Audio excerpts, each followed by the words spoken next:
Привет! Побег из бессмертного поместья позади, но расслабляться некогда. Небесный двор на хвосте, все порталы перекрыты, и Хань Ли нужно действовать молниеносно. Во-первых, очередная засада и очередной провал нападавших. Двое мастеров Дворца Небесного Потока решают поживиться за счет беглеца. Ошибка фатальная.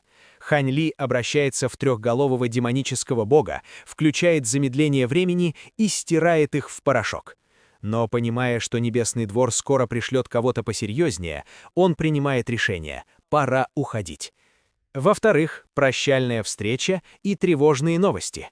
На попойке со старыми друзьями, Даосом, Хуяном и Юнни, выясняется, все безопасные порталы наглухо перекрыты. Единственный выход из региона через смертельно опасные, неисследованные первобытные земли. Маршрут безумный, но других вариантов нет. И, наконец, последние приготовления перед броском. В городе Небесных облаков Хань Ли передает союзнице ресурсы, маски и инструкции для побега. Но веселье обрывается резко. Прямо во время ужина во двор падает израненная птица. А теперь слушаем дальше.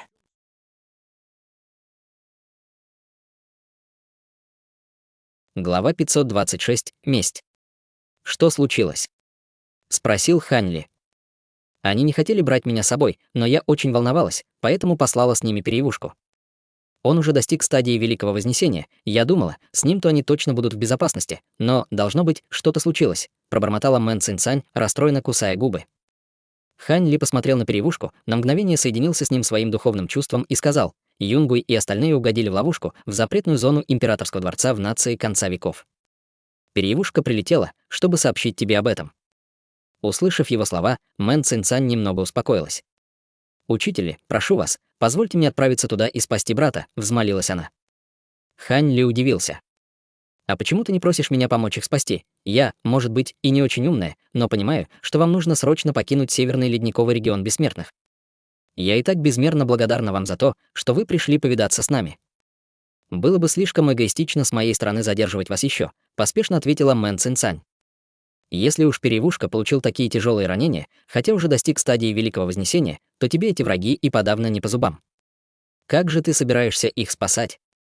К тому же, нация конца веков находится очень далеко. Откуда ты знаешь, что они доживут до твоего прихода?» — спросил Хань Ли. Мэн Цинцань не знала, что ответить. «Пойдем. Это не займет много времени», — сказал Хань Ли. Не успела Мэн Цинцань ответить, как к ним подошла Цзинь Тун. На губах у нее еще блестели пятнышки жира. «Дядя, доверь мне эту раненую птичку, я присмотрю», — заверила она. Перья у переевушки встали дыбом при виде приближающейся Цзинь Тун. Он попытался было удрать, но был слишком слаб. «Ты же не хочешь ее съесть?» — спросил Хань Ли раздраженно. «Конечно, нет. Я хочу ее вылечить. Я как раз читала книгу про это, ту, что ты мне дал», — тут же возмутилась Цзинь Тун. «Не думал, что ты любишь читать». «Я думал, тебя интересует только еда», — усмехнулся Хань Ли. «Дядя, не надо меня недооценивать. Я, когда читала, то поняла, что кое-что из этого уже знаю. Значит, у меня есть талант», — заявила Цзинь Тун с обидой в голосе. «Ну хорошо, и как же ты собираешься лечить переевушку?» — спросил Хань Ли. «Легко», — гордо ответила Цзинь Тун, достала пилюлю и засунула ее переевушке в клюв. Переевушка проглотил пилюлю, но продолжал смотреть на Цзинь Тун настороженно и с опаской. Цзинь Тун презрительно поджала губы. «Какой ты хилый и слабый, не то, что мой Сиабай». «Сиабай, ты где? Опять бездельничаешь?» С этими словами она посмотрела на миниатюрного белого нефритового писю, который висел у Хань Ли на поясе. «Оставь меня в покое», — простонал писю. «Я тебя зову поесть, неблагодарный мальчишка». Набросилась на него Цзинь Тун. «Меня не интересует еда смертных», — ответил писю. «Потом жалеть будешь», — проворчала Цзинь Тун, но писю ничего не ответил. Напряженная атмосфера мгновенно разрядилась. Хань Ли достал еще несколько пилюль и велел Мэн Цинцань скормить их переевушке. «Я знаю, где это место». «Отдыхай», — сказал он переевушке и взмахнул рукавом, призывая зеленую нефритовую летающую колесницу. Затем Хань Ли взмахнул другим рукавом, подхватывая Мэн Цинцань и Цзинь Тун, и в мгновение ока колесница взмыла в ночное небо и скрылась из виду. Нация конца веков врата столицы, города Ясных Облаков, были наглухо закрыты уже много дней, и всем жителям было приказано не покидать свои дома. Ночь была уже поздняя, на улицах царила тишина. Горело всего несколько окон, и если бы не солдаты в доспехах, что попадались то тут, то там, на улицах и переулках, можно было бы подумать, что город вымер. В отличие от мертвой тишины в городе, императорский дворец, расположенный в южной части города, сиял огнями. Вокруг сновали императорские гвардейцы, а сад позади дворца был оцеплен несколькими рядами стражи. Оцепление держали сотни человек, и все они были культиваторами. Предводительствовал ими высокий, худощавый старик в пурпурном одеянии. Судя по его ауре, он достиг средней стадии пространственного закаливания. Это был патриарх клана Сюй, клана культиваторов, который тайно правил нацией конца веков. Сейчас брови его были нахмурены, он явно был не в духе. Полмесяца назад потомок прежнего императора нации конца веков ворвался во дворец с несколькими членами клана Юнь, и вместе с некоторыми чиновниками прежнего двора они подняли мятеж. Патриарх как раз был в затворе, и, когда ему доложили о случившемся, уже больше половины культиваторов из клана Сюй были убиты или ранены. Кукольный император, которого они посадили на трон, не вылезал из-за винных застолий и совсем распустился. От страха у него случился сердечный приступ, и он умер.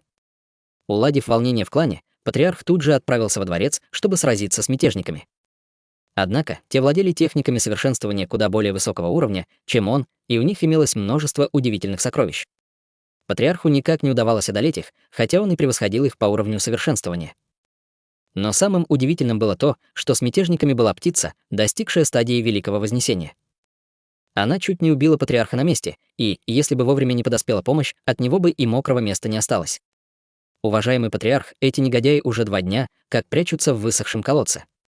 Мы все это время разрушали установленные ими ограничения, и, думаю, часа через 4 пробьем их, доложил старику мужчина средних лет с черной родинкой на лице. Клан Юнь — могущественная сила в нашей нации конца веков, и их ограничения не стоит недооценивать. Будьте начеку, не дайте ему идти живыми, мрачно проговорил Сюй Шоу. Если бы наш спаситель не отправился в погоню за тем демоническим зверем, он бы мигом разрушил эти жалкие ограничения, проворчал мужчина средних лет. Сюй Шоу хотел было приструнить его за эти слова, но тут поднял голову и посмотрел в ночное небо. Там сверкнула желтая вспышка, кто-то приземлился рядом с колодцем. Сюй Шоу и остальные тут же низко поклонились и хором поприветствовали гостя. С возвращением, уважаемый спаситель, желтый свет рассеялся, и перед ними предстал молодой человек в желтом одеянии с совершенно непримечательным лицом. Он взглянул на мужчину средних лет, стоявшего на коленях рядом с Сюй Шоу, и в его глазах мелькнул холодный блеск. Небрежным взмахом руки он обезглавил мужчину.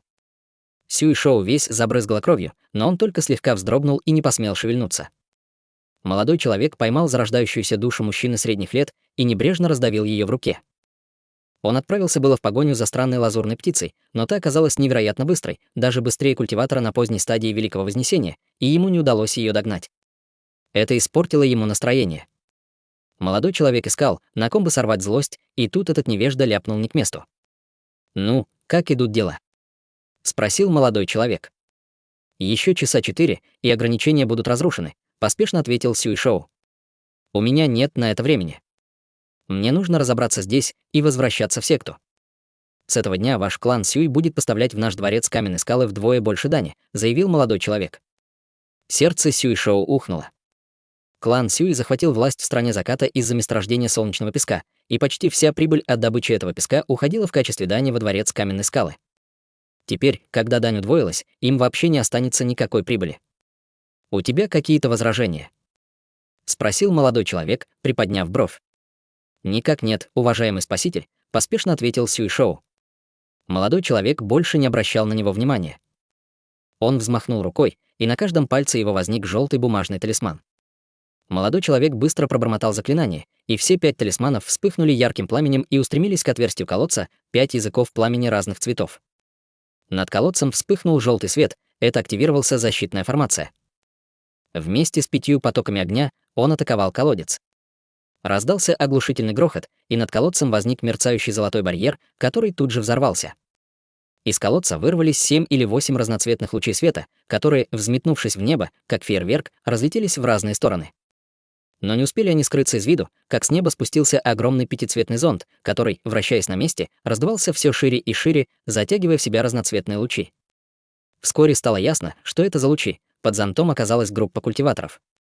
Члены клана Сюй тут же окружили их, держа оружие наготове, и на лицах у них играли хищные улыбки. Возле колодца стоял молодой мужчина в лазурном халате, на поясе у него висел нефритовый кулон в форме полумесяца. Рядом с ним стоял еще один молодой человек, похожий на него возрастом, широкоплечий, словно борец. Это были никто иные, как Мэн Юнгуй и Сунь Бучжэн. Рядом с ними стояли Мэн Сюн и другие, и все они были тяжело ранены.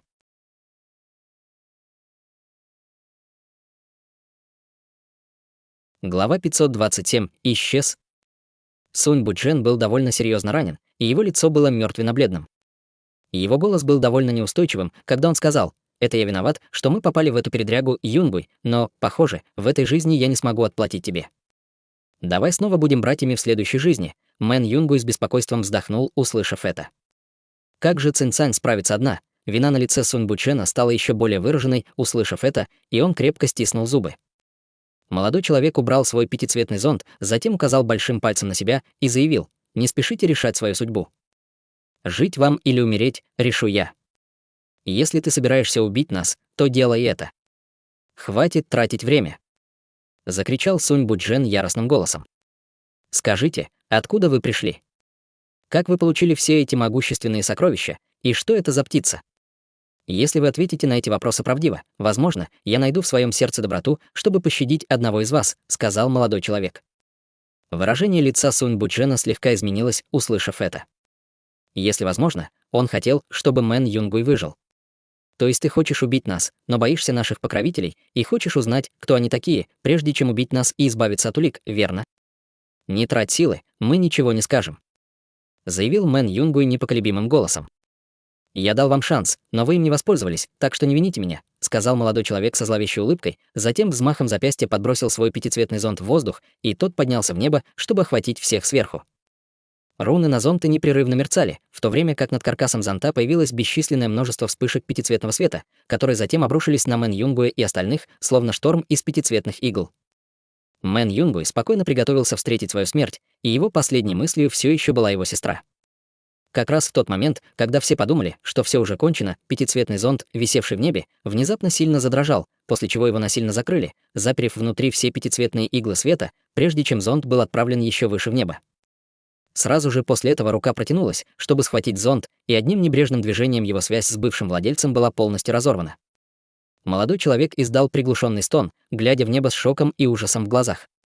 Зеленая нефритовая летающая колесница появилась в ночном небе наверху, на ней стояли 3 фигуры.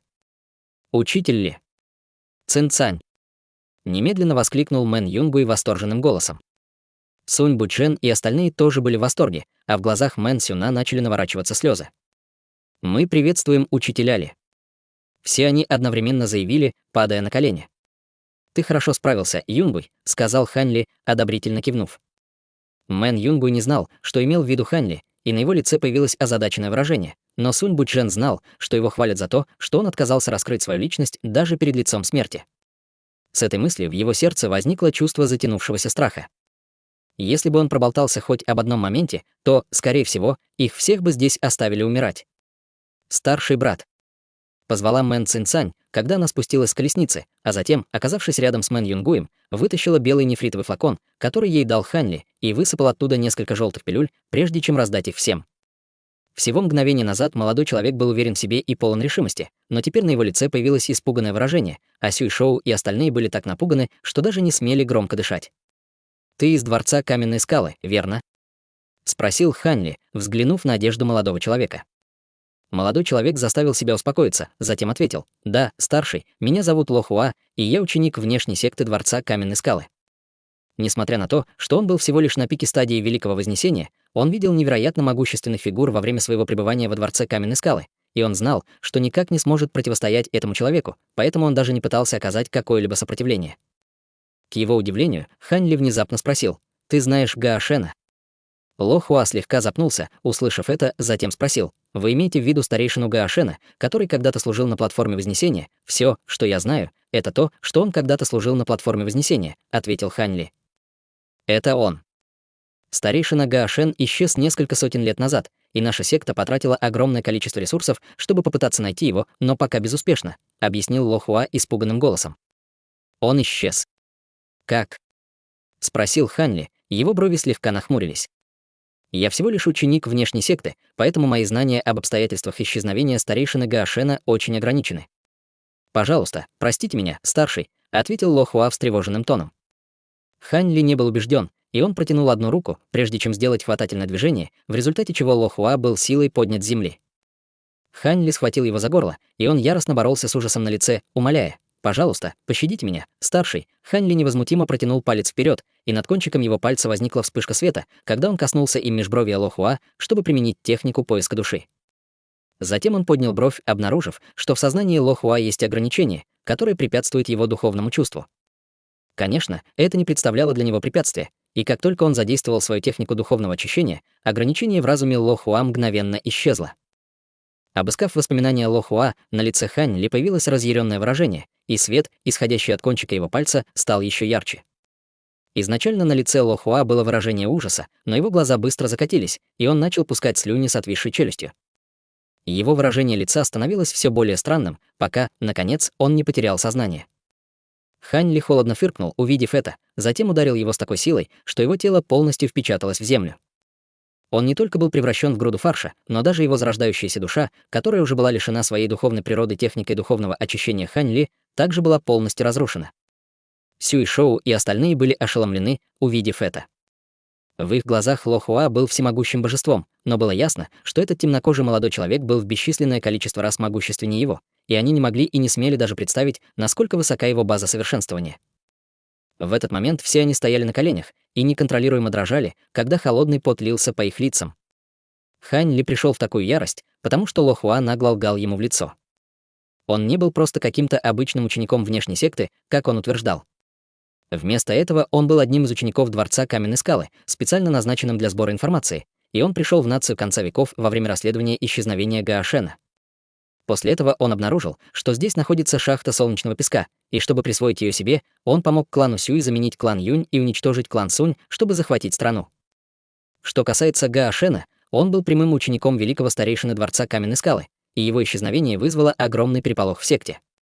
Обстоятельства, связанные с его исчезновением, действительно были довольно туманными. Все, что знала секта, это то, что это было связано с определенным таинственным человеком, и по секте ходили портреты этого человека. Этим таинственным человеком, естественно, был никто иной, как Хань Ли. Было много других учеников, занимающихся сбором информации, таких как Ло Хуа, и их отправили несколько столетий назад на поиски Гаошена. Следовательно, он мгновенно опознал Хань Ли как таинственную фигуру, изображенную на портретах. Убив Ло Хуа, на лице Хань Ли появилось нерешительное выражение, когда он задумался, не стоит ли ему отправиться во дворец Каменной Скалы, чтобы посмотреть, не сможет ли он найти какие-нибудь новости о Гаошене. В конце концов, события, произошедшие несколько столетий назад, все еще были для него загадкой. Однако, в конечном итоге он решил не делать такой крюк. Прошло уже некоторое время с тех пор, как он покинул бессмертное поместье Адского Мороза, и, скорее всего, Небесный двор уже начал действовать. Его главным приоритетом сейчас было как можно скорее покинуть этот регион бессмертных.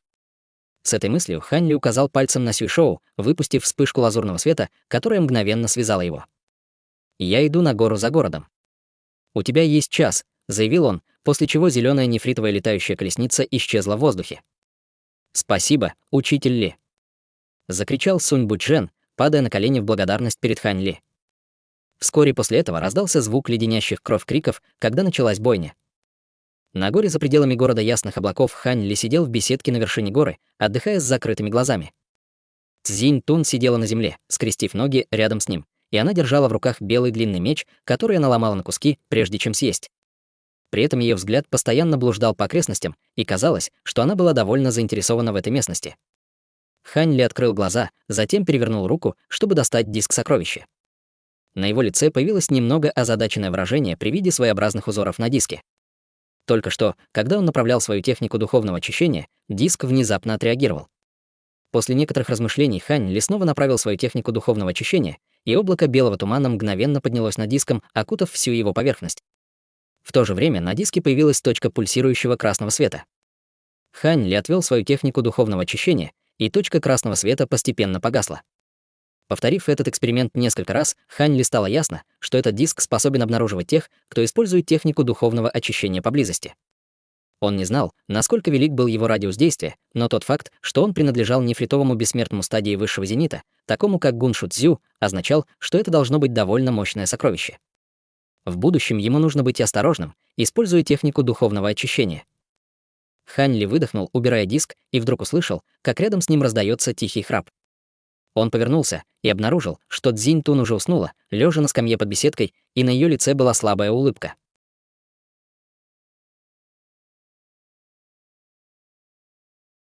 Глава 528. «Выйди и встреться со мной». Хань Ли попытался разбудить Цзинь Тун через их духовную связь, но она не проявила никаких признаков пробуждения, поэтому он мог только вернуть ее в свой мешочек для духовных зверей. Ветерок, дувший над горой, был очень прохладным и освежающим, а вдали уже начало подниматься солнце. Немного погодя, Мэн Юнгуй и остальные прибыли на вершину горы, чтобы встретиться с Хань Ли. Он сказал им то же самое, что и Мэн Цинцань ранее, а затем ушел, не задерживаясь дольше, оставив Мэн Цинцань с печальным выражением лица. База совершенствования учителя Ли, похоже, продвинулась еще дальше. Я думаю, он стал еще более могущественным, чем лорд Дао стадии Золотого Бессмертного из Дао Пылающего Дракона, пробормотал Сунь Буджен с неподдельным восхищением в глазах. Вот почему нам нужно еще усерднее совершенствоваться. Мы, может быть, и не сможем помочь ему в будущем, но мы, определенно, не можем быть для него обузой, сказала Мэн Цинцань. Цинцань права. Мы, определенно, не можем ставить себя в такое положение, чтобы мастер Ли снова пришел нас спасать. Как только все будет улажено в городе Ясных Облаков, давайте последуем указаниям мастера Ли и отправимся в море Черного Ветра, сказал Мэн Юнгуй. Месяц спустя. В небе над бескрайним синим морем полоса лазурного света мчалась сквозь облака с такой невероятной скоростью, что ее невозможно было отследить невооруженным глазом. Однако, пролетев некоторое время, колесница резко остановилась. Хань Ли стоял на вершине колесницы в своей обычной лазурной мантии, держа в руках сияющий золотой мешочек для духовных зверей. Удивленное выражение промелькнуло в его глазах, когда он открыл мешочек, и из него мгновенно вылетел огромный золотой жук. Это была никто иная, как Цзинь Тун в своем истинном облике, и все ее тело светилось сияющим золотым светом.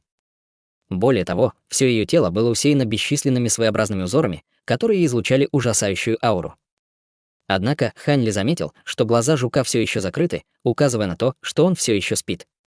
Еще в царстве духов, выращивая жуков золотых пожирателей, он узнал, что они эволюционируют, пожирая друг друга, но, похоже, Цзинь Тун в настоящее время находилась на грани прорыва после того, как поглотила большое количество сокровищ. Неудивительно, что ее аура так нестабильно колебалась с тех пор, как она съела тот котел, подумал про себя Хань Ли, и беспокойство в его сердце улеглось, когда он почувствовал неуклонно возрастающую ауру Цзинь Тун. Как раз в тот момент, когда он собирался установить формацию, чтобы скрыть признаки прорыва Цзинь Тун, ее глаза резко распахнулись, и раздалась громовая отрыжка. Из ее пасти вырвался столб полупрозрачного света длиной более 300 метров, покрыв расстояние в несколько сотен километров в мгновение ока. Море внизу было полностью разделено столбом света до такой степени, что обнажилось все морское дно. Сразу же после этого золотой свет, излучаемый телом Цзинь Тун, быстро потускнел, и она быстро вернулась к облику маленькой девочки. Маленькая девочка лениво потянулась с сонным взглядом в глазах, словно только что проснулась. Хань Ли потерял дар речи, увидев это. В этот момент ее аура указывала на то, что она уже была на поздней стадии Золотого Бессмертного. Она совершила прорыв, просто поев и вздремнув. Он знал, что ключом к прорыву Цзинь Тун, должно быть, был тот котел для пилюль из Дворца Высшего Зенита, в то время как остальные сокровища, которые она поглотила после этого, имели лишь второстепенный эффект. Казалось, что она легко совершила этот прорыв, но на самом деле она поглотила так много ресурсов в процессе, что даже среднестатистический нефритовый бессмертной стадии Высшего Зенита, возможно, не смог бы позволить себе ее содержание. Как только Цзинь Тун проснулась, ее животик заурчал, и она спросила: «Есть что-нибудь поесть, дядя?» Конечно, Хань Ли перевернул руку, чтобы достать гигантский топор, усеянный рунами, прежде чем передать его Цзинь Тун, и она схватила топор обеими руками, прежде чем впиться в него зубами. На лице Хань Ли появилась легкая улыбка, увидев это, и он затащил Цзинь Тун обратно в колесницу, затем перевернул руку, чтобы достать белый нефритовый свиток. В северном ледниковом регионе бессмертных все уже было улажено, поэтому ему пора было уходить, но перед этим ему нужно было посетить еще одно место. С этой мыслью он сделал ручную печать, и зеленая нефритовая летающая колесница быстро исчезла вдали полосой света. Континент Верхнего АРР располагался к югу от северного ледникового региона бессмертных, и, в отличие от континента Древнего Облака и континента Адского Мороза, климат здесь был очень теплым, поэтому это был континент, который процветал полной жизненной силы. Здесь было бесчисленное множество пышных лесов и болот, кишащих змеями и свирепыми зверями, что делало его непригодным для жизни смертных. Следовательно, несмотря на плодородные земли и обилие ресурсов континента, здесь проживало очень мало смертных, гораздо меньше, чем на северных континентах. Из-за обилия духовных жил континент изобиловал духовной ци и всевозможными духовными растениями и драгоценными зверями, поэтому здесь было много сект совершенствующихся. Будучи горным хребтом номер один континента Верхнего АРР, горный хребет Древнего Пика пользовался огромной славой по всему континенту. Однако, еще большей славой пользовался дворец Небесного Потока, находящийся в горном хребте Древнего Пика, в то время как великий хозяин дворца Ло Цинхай был всемогущим бессмертным, который стоял в одном ряду с такими, как Бай Лиянь из Дао Пылающего Дракона и Фэн Тяньду из секты Падающей Зари. 5 дворцовых мастеров также были золотыми бессмертными, и они руководили 5 дворцами Небесного Потока 5 экстремальных начал, разбросанных по всему континенту. Помимо них, в секте было много других чрезвычайно известных фигур, но дворец Небесного Потока всегда любил держаться в тени. Большинство его членов проводили большую часть своего времени, совершенствуясь в уединении, и они очень редко покидали секту, поэтому посторонним было мало что известно о секте. В этот момент высокий мужчина с густой бородой стоял в небе недалеко от горного хребта Древнего Пика. Это был никто иной, как замаскированный Хань Ли. Осматривая горный хребет впереди, он вспоминал информацию, которую собрал о дворце Небесного Потока. С его точки зрения, горный хребет Древнего Пика был окутан таинственной пеленой облаков и тумана. Горный хребет был наполнен обильной духовной ци, в частности ци атрибута воды. Немного погодя, Хань Ли продолжил путь, и не успел он войти в горный хребет Древнего Пика, как изнутри вылетела полоса синего света, чтобы поприветствовать его.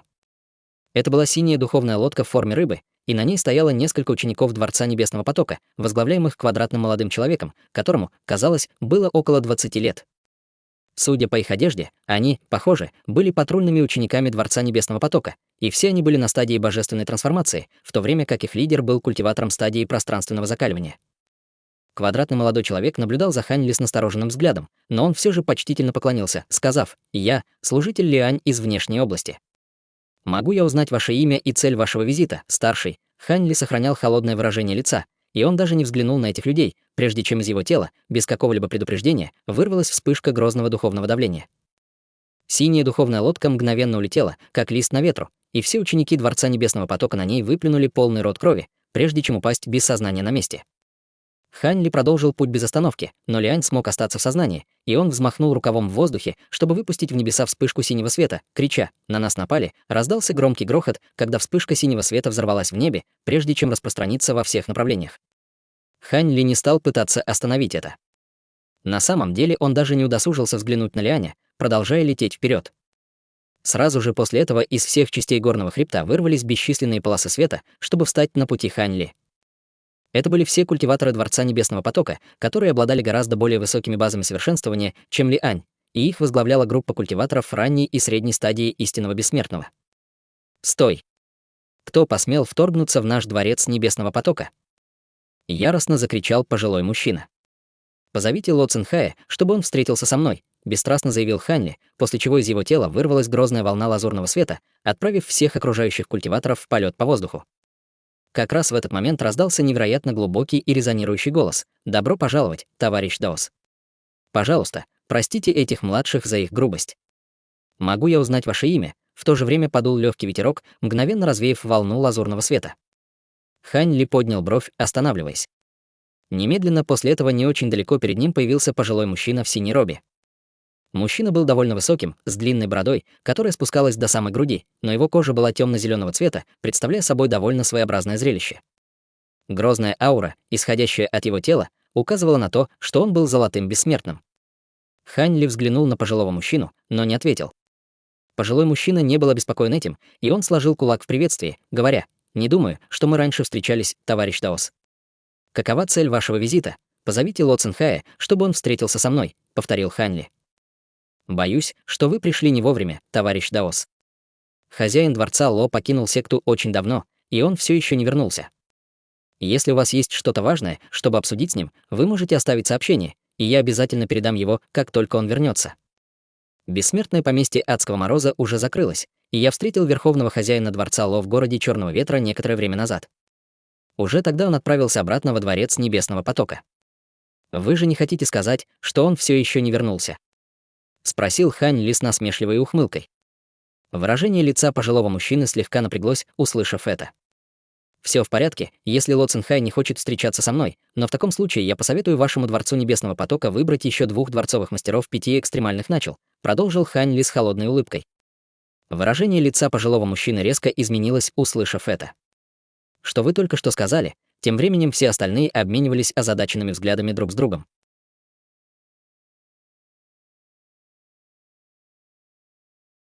Глава 529. Визит. «Я разберусь с этим, все можете идти», — распорядился пожилой мужчина. Всем остальным было очень любопытно посмотреть, что произойдет дальше, но они не смели ослушаться пожилого мужчины, и все немедленно ушли. «Пожалуйста, следуйте за мной, товарищ Даос», — сказал пожилой мужчина, а затем полетел в сторону горного хребта древнего пика. Хань Ли, казалось, уже ожидал такого ответа, и он последовал за ним полосой лазурного света. Вскоре они оказались глубоко в горном хребте, и к этому моменту густой туман, окружавший горы, рассеялся, открывая горный хребет во всей его красе. Бесчисленные горы простирались, насколько хватало глаз во всех направлениях, и в поле зрения начали появляться некоторые здания и ограничения.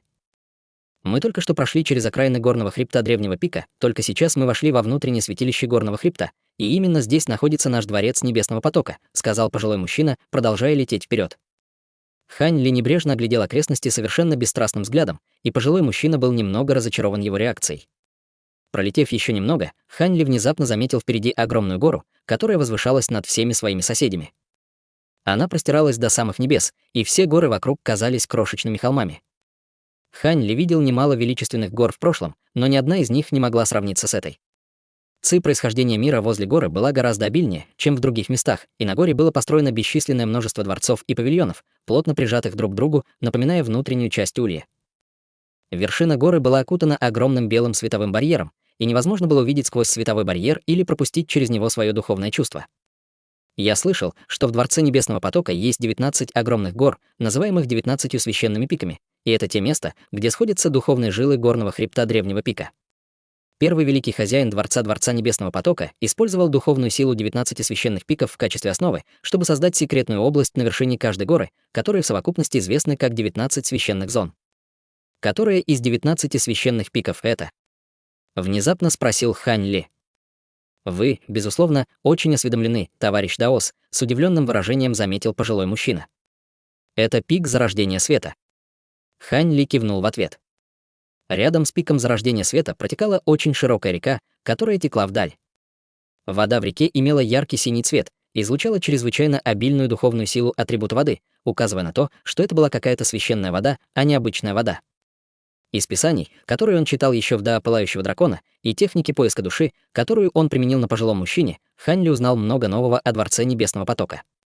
Рядом с каждой из 19 священных пиков протекала большая река, и эти реки были известны как 19 священных рек. Это были не просто обычные реки. Вместо этого вода в них была преобразована в священные воды духовными жилами в горном хребте древнего пика, и священные воды в каждой из 19 священных рек обладали разными свойствами. Прошлые культиваторы Дворца Небесного Потока создали бесчисленное множество искусств совершенствования и способностей атрибута воды на основе этих 19 священных рек, и они были чрезвычайно важным активом секты. Продолжая путь, они прошли мимо еще нескольких священных пиков и священных рек, и Хань Ли мог сказать, что все священные реки сходятся в одном месте.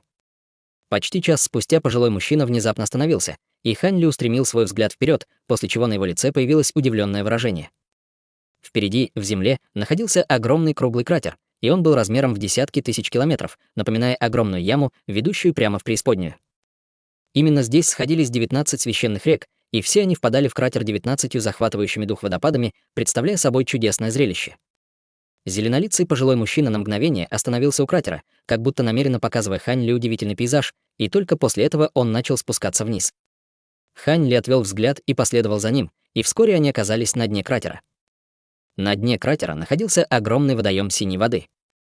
Несмотря на то, что в кратер впадало 19 огромных водопадов, поверхность воды была невероятно спокойной, без малейшей волны, напоминая грозный синий драгоценный камень. Над водой парил синий дворец, и весь дворец был построен из какого-то синего кристалла. На всем дворце не было видно никаких швов или соединительных точек, как будто он был вырезан из одного огромного кристалла. Весь дворец был усеян духовными узорами, которые сияли ярким светом, а прямо над входом во дворец висела грозная табличка с надписью «Дворец Небесного Потока». Пожилой мужчина спустился перед Дворцом Небесного Потока вместе с Хань Ли, и в этот момент там уже собралось 6 или 7 других золотых бессмертных, среди которых был и Ло Цинхай, и все они смотрели на Хань Ли с некоторой степенью враждебности в глазах. В частности, там был мускулистый мужчина с одним синим рогом на лбу, и он злобно смотрел на Хань Ли с угрожающим выражением лица. В то же время все они оказывали давление на Хань Ли, выпуская свои ауры, явно пытаясь запугать его. Полагаю, у нас была короткая встреча в городе морского вида, товарищ Даос. «Пожалуйста, простите меня за то, что не вышел поприветствовать вас раньше», сказал Ло Цинхай, подходя к Хань Ли с улыбкой. Похоже, все золотые бессмертные Дворца Небесного Потока были здесь, и этот грозный состав был явным свидетельством мощи Дворца Небесного Потока, как одной из ведущих сект Северного Ледникового региона бессмертных. Если бы ни один из золотых бессмертных Дворца Небесного Потока не погиб в бессмертном поместье Адского Мороза, то количество золотых бессмертных в секте не уступало бы количеству в Дао Пылающего Дракона в период его расцвета, и трое из присутствующих были на средней стадии Золотого Бессмертного, в то время как Ло Цинхай был на поздней стадии Золотого Бессмертного. Пожилой мужчина, который привел Хань Ли, был одним из тех, кто находился на средней стадии Золотого Бессмертного, а двумя другими были молодая женщина в синей робе и тот мускулистый мужчина с рогом на лбу. В частности, аура рогатого мужчины указывала на то, что он уже достиг пика средней стадии Золотого Бессмертного, поэтому он был всего в шаге от того, чтобы присоединиться к Ло Цинхаю на поздней стадии Золотого Бессмертного. Их коллективные ауры образовали сокрушительную волну духовного давления, которая хлынула прямо на Хань Ли, но, уже сражавшись с Гун Шу Цзю в прямой битве, это духовное давление, естественно, не могло его запугать. «Конечно, встретиться с вами, великий хозяин дворца Ло, не так-то просто», сказал Хань Ли безразличным тоном. Было ясно, что Хань Ли совершенно невозмутим окружающим духовным давлением, и глаза Ло Цинхая слегка сузились, увидев это, но его дружелюбная улыбка осталась неизменной, когда он объяснил: «Я совершенствовался в уединении в секте, поэтому я сообщил всем, что не буду встречаться ни с какими посетителями».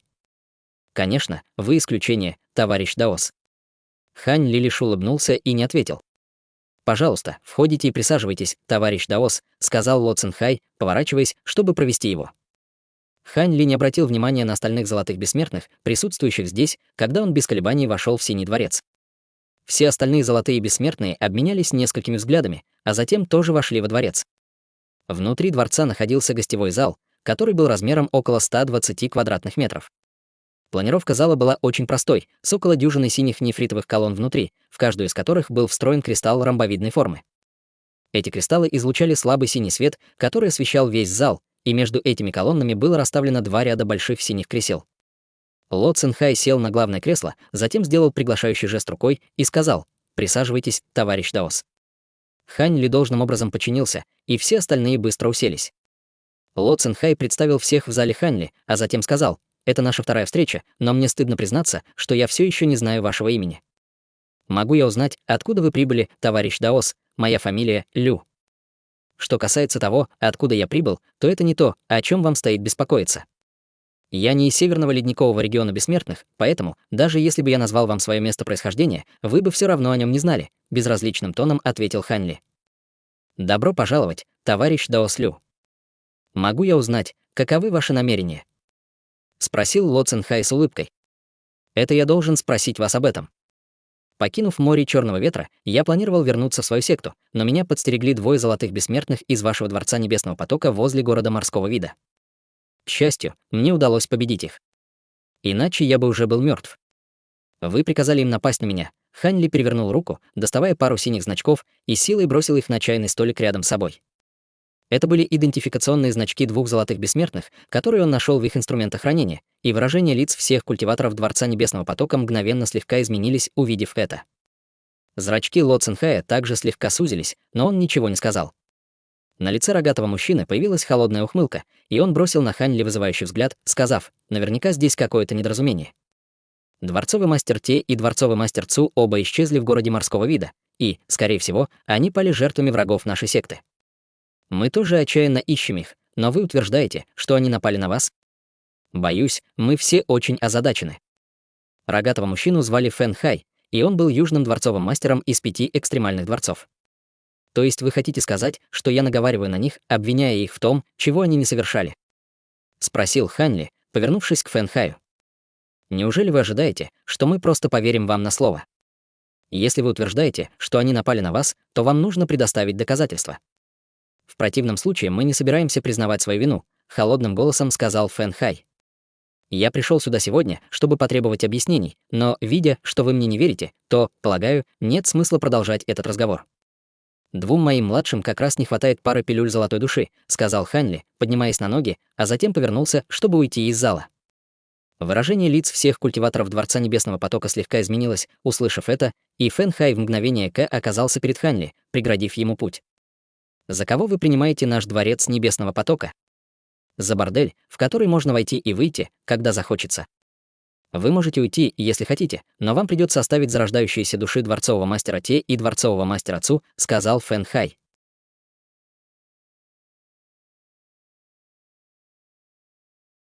Глава 530. Переговоры. «Кто ты такой?» Прочь с дороги, на лице Ханли появилось холодное выражение, и золотой свет вспыхнул над его телом, когда одна из его рук резко увеличилась в размерах, и он нанес удар кулаком по Фэн Хаю. Его рука мгновенно приобрела сияющий золотой оттенок, словно была выкована из чистого золота, и она также была покрыта бесчисленными прядями, похожей на иголки золотой шерсти. Пространство на пути золотого кулака затрещало и сильно исказилось, словно вот-вот разорвется, и еще до того, как кулак достиг цели, вспышка грозной силы уже обрушилась на Фэн Хая. В ответ на атаку Ханли, Фэн Хай сделал шаг назад, и слой яркого синего света появился над его телом, в то время как его руки превратились в пару грозных драконьих когтей. Затем он издал громоподобный рев, выбросив когти вперед, и перед ним появилась пара проекций синих драконьих когтей размером с мельничное колесо. На паре проекций непрерывно пульсировали бесчисленные руны, в то время как по их поверхности беспрестанно пробегали волны синего света. 2 проекции драконьих когтей были наложены друг на друга, чтобы противостоять кулаку Ханли, и раздался оглушительный грохот, когда золотой кулак врезался в проекции когтей, после чего последние мгновенно рассыпались на бесчисленные пятнышки синего света. Мало того, из кулака Ханли вырвалась сияющая золотая проекция кулака, которая с неудержимой силой обрушивалась на Фэн Хая. Фэн Хай был сильно встревожен, увидев это, и он поспешно взмахнул обеими руками в воздухе, выпустив пару маленьких треугольных синих щитов. Щиты превратились в пару полупрозрачных стен синего света перед ним, и они только-только приняли форму, как были поражены золотой проекцией кулака. Раздался оглушительный грохот, когда золотая проекция кулака взорвалась вспышкой мощных золотых ударных волн, которые полностью затопили 2 стены света. Перед лицом этих золотых ударных волн стены синего света не смогли оказать никакого сопротивления, мгновенно распавшись под давлением. Вспышка грозной силы взорвалась во всех направлениях, заставив весь дворец сильно задрожать, и Фэн Хай был вынужден отступить назад почти на 6 метров, прежде чем ему, наконец, удалось стабилизироваться.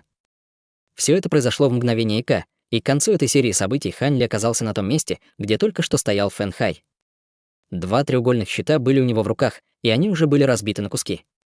Ханли сжал руки вокруг разрушенных щитов, мгновенно превратив их в порошок, который просочился сквозь его пальцы, прежде чем был развеян легким дуновением ветра. Выражение лица Фэн Хая значительно помрачнело, увидев это, и все остальные золотые бессмертные Дворца Небесного Потока тоже вскочили на ноги с удивленными выражениями лиц. Несмотря на то, что Фэн Хай был всего лишь на пике средней стадии Золотого Бессмертного, он обладал родословной Целун, которая даровала ему невероятную физическую силу и тело, сравнимое с истинным экстремальным телосложением глубинного Бессмертного. Однако он только что был полностью побежден в столкновении сил, и казалось, что его противник даже не выкладывался на полную. Хань Ли медленно убрал руки, затем продолжил идти вперед, даже не удостоив Фэн Хая и взглядом. Все золотые бессмертные Дворца Небесного Потока мгновенно появились перед Хань Ли, преградив ему путь, и казалось, что битва неизбежна. Так вот, как Дворец Небесного Потока обращается со своими гостями. Это, безусловно, какое-то исключительное гостеприимство. Усмехнулся Хань Ли, когда яркий золотой свет вырвался из его тела, а слой золотой шерсти появился на его коже. В мгновение эйка он превратился в гигантскую золотую обезьяну ростом более 30 метров, и его аура также значительно возросла до поздней стадии Золотого Бессмертного. Более того, это была аура, наполненная удивительным уровнем злобы и агрессии, и она распространялась по воздуху во всех направлениях. Все золотые бессмертные Дворца Небесного Потока были очень сильно ошеломлены этим внезапным повышением ауры Хань Ли, и как раз в этот момент Ло Цин Хай появился между ними и Хань Ли, крикнув: «Остановитесь! Вы тоже хотите повеселиться, великий хозяин Дворца Ло?» С холодной улыбкой спросила гигантская золотая обезьяна, не проявляя ни малейшего страха. «Пожалуйста, не поймите меня неправильно, товарищ Даослю, у меня нет таких намерений.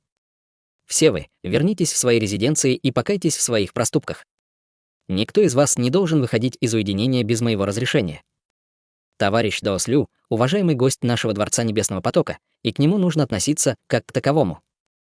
Отругал Ло Цин Хай с суровым выражением лица. Золотые бессмертные не посмели возразить и быстро вылетели из дворца. Фэн Хай бросил на Хань Ли злобный взгляд, прежде чем тоже уйти. После их ухода Хань Ли вернулся к своему человеческому облику, и с этим они с Ло Цинхаем остались одни во дворце. Я буду честен с вами, товарищ Даослю. Наш дворец Небесного потока понес тяжелые потери в бессмертном поместье Адского мороза, и наши беды еще больше усугубились необъяснимым исчезновением дворцового мастера Те и дворцового мастера Цу, поэтому все сейчас очень напряжены и на взводе. Я надеюсь, вы понимаете, с дружелюбной улыбкой сказал Ло Цинхай. Необъяснимое исчезновение. Разве я только что не объяснил вам, как они исчезли? Звучит так, будто вы тоже считаете, что я наговариваю на них. В таком случае нет смысла продолжать этот разговор, с холодной улыбкой сказал Хань Ли. Не будем торопиться, товарищ Даослю. При нашей базе совершенствования мы редко поддаемся эмоциям. Все, что мы делаем ради личной выгоды, поэтому я предполагаю, что вы пришел в наш дворец Небесного потока не просто для того, чтобы потребовать объяснений, верно? С легкой улыбкой спросил Ло Цинхай. Хань Ли не ответил на это. Лампы души дворцового мастера Те и дворцового мастера Цу не погасли, поэтому вы, должно быть, пощадили их из доброты душевной. «Пожалуйста, позвольте мне извиниться вместо них», сказал Ло Цинхай с серьезным выражением лица, сложив кулак в приветственном жесте по отношению к Хань Ли. «Не стоит воспринимать мои действия превратно, великий хозяин дворца Ло. Я пощадил их только потому, что не хотел даровать им быструю и безболезненную смерть», сказал Хань Ли холодным голосом. «Давайте будем спокойны и цивилизованы, товарищ Даослю. Я не знаю, почему дворцовый мастер Те и дворцовый мастер Цу решили напасть на вас, но если вы готовы вернуть нам их зарождающиеся души в целости и сохранности, наш дворец Небесного потока готов предложить вам удовлетворительную компенсацию», сказал Ло Цинхай. «Вы говорите так уверенно, будто уверены, что я соглашусь на ваше предложение», заметил Хань Ли, приподняв бровь. «Я твердо верю в то, что у всего есть своя цена. Если награда достаточно привлекательна, даже заклятые враги могут стать друзьями», сказал Ло Цинхай. Хань Ли помолчал, а затем сказал: «В таком случае у меня все равно нет особого интереса к их зарождающимся душам, так что я могу вернуть их вам». Ло Цинхай почувствовал огромное облегчение и радость, услышав это, и он поспешно с благодарностью сложил кулак в приветствии, сказав: «Спасибо, товарищ Даослю. Что бы вы хотели получить взамен?»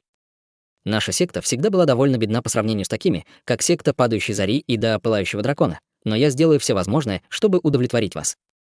В северном ледниковом регионе бессмертных мало что может привлечь мое внимание, но еще в бессмертном поместье Адского мороза я слышал от товарища Даоса Гуншу, что в вашем дворце Небесного потока есть техника совершенствования под названием искусство водного предсказания времени, и что она связана с законами времени.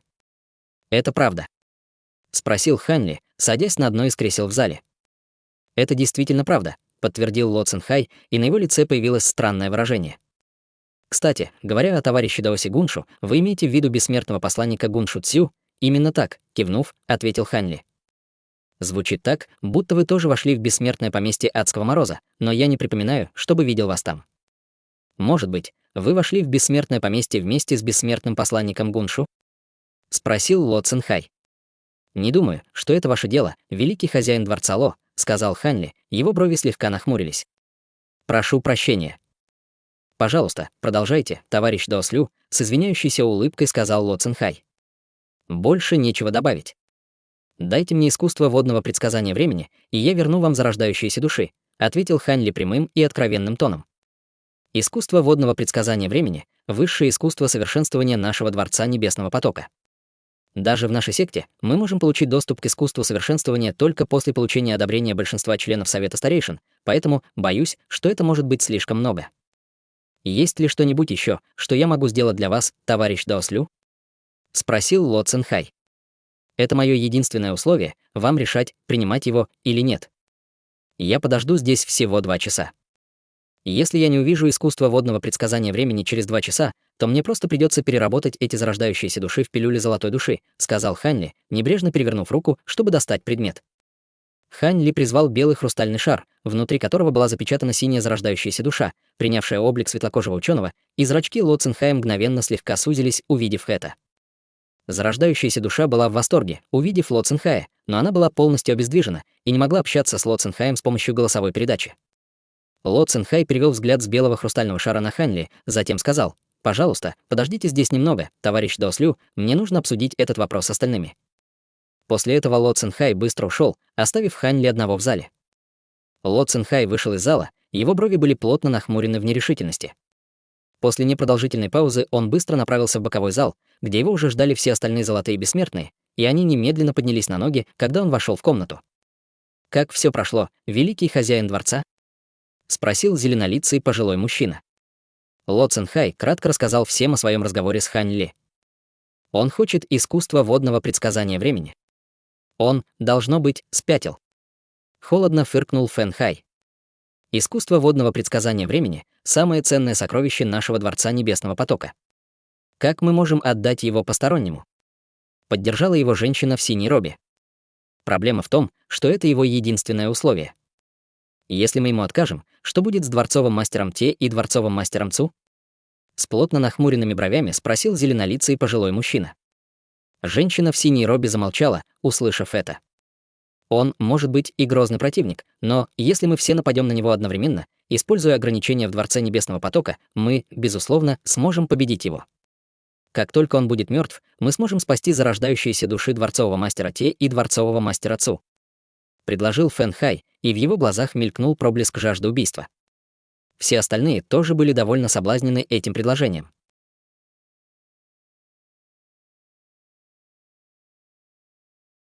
Друзья, эти главы, когда многовековые институты власти добровольно запираются в одной комнате с хищником. Хань Ли находит союзников в плену и действует без лишних слов, хладнокровно устраняет врага и применяет поиск души, жесткий насильственный взлом сознания, разрушающий разум жертвы. Через чужие воспоминания он узнает, что нити старых заговоров тянутся к его прошлому, но вместо того, чтобы распутывать этот клубок, делает ровно наоборот, фиксирует угрозу и ставит единственной целью уйти из северного региона живым. Пока он просчитывает каждый шаг, его питомец Цинь-Тун просто хорошенько высыпается и переходит на позднюю стадию Золотого Бессмертного. Ее организм пассивно конвертирует поглощенные древние сокровища прямо в физическую структуру тела, без медитаций и тренировок.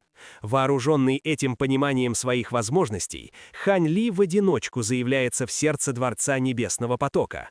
Их лучший боец Фэн Хай – живой танк, чьи мышцы и кости работают по иным законам. Ответ прост. 30-метровая золотая обезьяна втаптывает его в землю, ломая родовое преимущество грубой превосходящей массой. Затем следует ультиматум – искусство водного предсказания времени в обмен на захваченные души мастеров.